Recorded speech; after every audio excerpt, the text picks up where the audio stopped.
I thought like North Korean soldiers are gonna be super scary and like South Korean soldiers are gonna open fire immediately. But when I saw them secretly meeting, going through the tunnels at night or like in the shadows at night when everybody's asleep.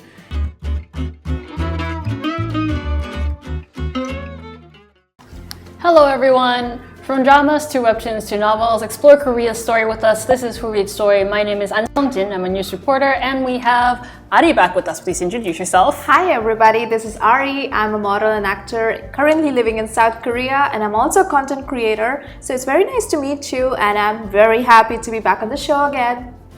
Thank you for having me. Great to have you back again, Ari. And today we are going to be talking about a bit of a classic Korean movie, which is titled JSA. It's quite iconic. Yes. And it has been 25 years since it was released. Wow. And it is quite a representative and iconic movie of Korea. Now, this movie itself is made by director Park Chan-wook, which is a very renowned Korean director, and it is also his first commercial success. It has garnered about 5.8 million audience, which has almost been like a record for then among Korean movies. And obviously during film festivals, it has garnered a lot of awards, including Best Pictures, Best Actors, and a lot of, other related awards for the movie itself. It was a very sensational movie, not only for Korea back then, but it is also a meaningful movie for you, Ari. Yes, it's my favorite Korean movie. This is crazy. I know everybody's like, what do you mean? Like, how have you watched JSA? Right. And I'm gonna spill it to you later how I watched JSA. Hold it but in. honestly, this is my favorite Korean movie. I watch a lot of Korean movies, but this one's like hit hard. So out of all the episodes, this is the most passionate I've seen Ari, so we will be talking about JSA and why this is maybe Ari's favorite movie. Yes. Now, for those that don't know about the movie itself, I would like to discuss a bit more of the plot and the synopsis itself. Could you give an overview, since you've watched it several times? I'm sure it is your favorite movie. What does the movie talk about? So basically, when I first started the movie, it's like the North Korean two soldiers basically, and the South Korean soldiers are like shooting at the JSA. And if you guys don't know what JSA is, it's basically Joint Security Area. That's the area that divides the North Korean and South Korean border. So they were like fighting. So I must thought it was like a political war kind of movie. But then eventually you see real friendships, music, Korean culture, and like so much connection together in the movie that you eventually feel like it's such a sad and crying movie. So when I started first, it was just like a shooting and it just felt like, oh, it's going to be a political movie. But then eventually it shows how similar North Korean, South Korean cultural have been before. And I think it's a very strong movie to see because it also shows how a lot of Korean history and the cultural differences and the cultural similarities between South Korea and North Korea, and the real friendships, the bonds were crazy. Right. So, and the ending is very sad. I'm not gonna spoil it, but it's very sad.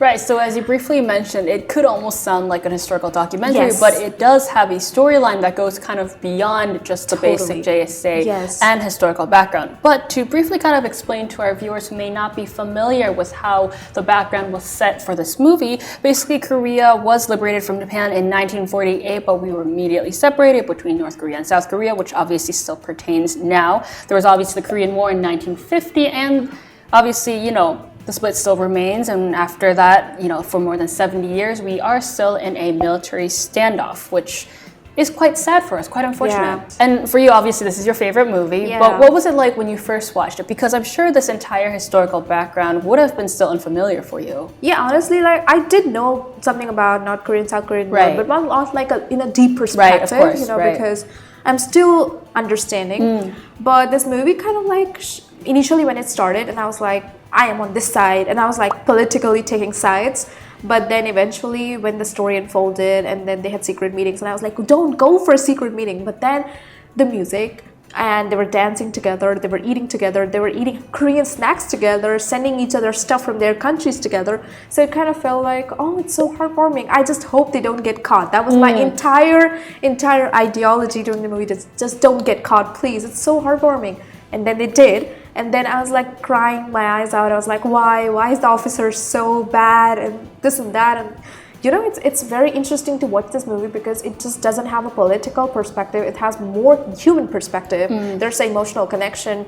There's like you'll be hooked to this movie the entire time. There's not a boring plot even for a sec. So, and you know why the movie starts from where it starts when you see the end. That's a very different perspective. Right, so this movie could almost come out as like a political or patriotic movie, but because, as you said, it has all these elements of human in it, I feel like it goes beyond the historical and social element of it and makes it a little bit more powerful and moving. And as we've talked about it in the beginning, it's impressive that you've watched it already as a non-Korean because this movie was released a long time ago.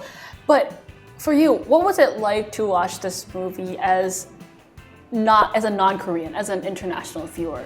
So as an international viewer, I personally think like it was a very, I thought it's going to be a very similar political kind of a movie. So I initially, when my friend suggested it, and I was like, nah, I'm going to skip it and see something interesting about some story or something.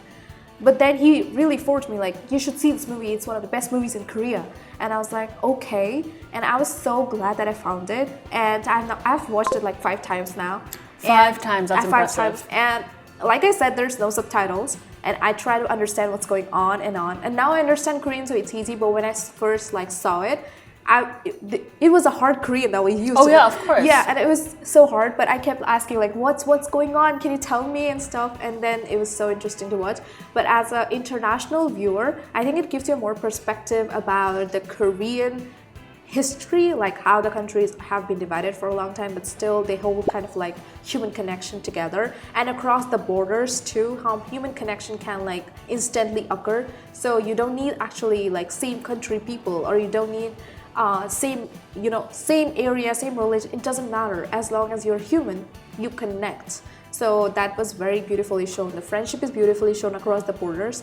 I really hope that there's no more political tension ever, but still, I just really see the human side of both the countries. And you've mentioned, friend and friendship is an important element throughout the movie. Is there a friend for you that goes beyond borders, like, the soldiers that we're seeing in the movie? So honestly, I think I have the closest friend in Korea right now, and he is also Korean. And when I first came to Korea, I had no idea, and I felt sick initially because of the weather. I came in winter, and it was snowing, and we don't have snow in India. I mean, we do, but in very few places, mostly doesn't.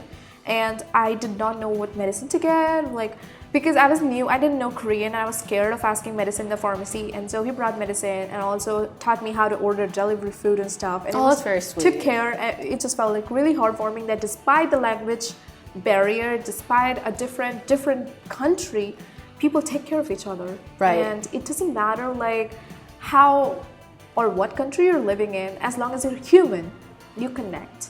Right, that might be the message that the movie is trying to give. When I first saw the movie, I thought like North Korean soldiers are gonna be super scary and like South Korean soldiers are gonna open fire immediately. But when I saw them secretly meeting, going through the tunnels at night, or like in the shadows at night when everybody's asleep, and then they were meeting and like literally felt like a real brothers to them, and it just felt really hard for me. I was like, they are family. It felt like family. The movie conveys how much that people value each other's connections over political disputes. Right, so it's not a matter about, politics on its own or ideologies. Yeah. This movie itself, I guess, becomes more heartwarming because we see all these elements of human, right? Whether it be friendship, love through friendship, all these connections and that they're people dancing have. together, they're eating the same thing together, Right. they're talking the same language. It just doesn't feel different. The only difference is their clothes that they're wearing.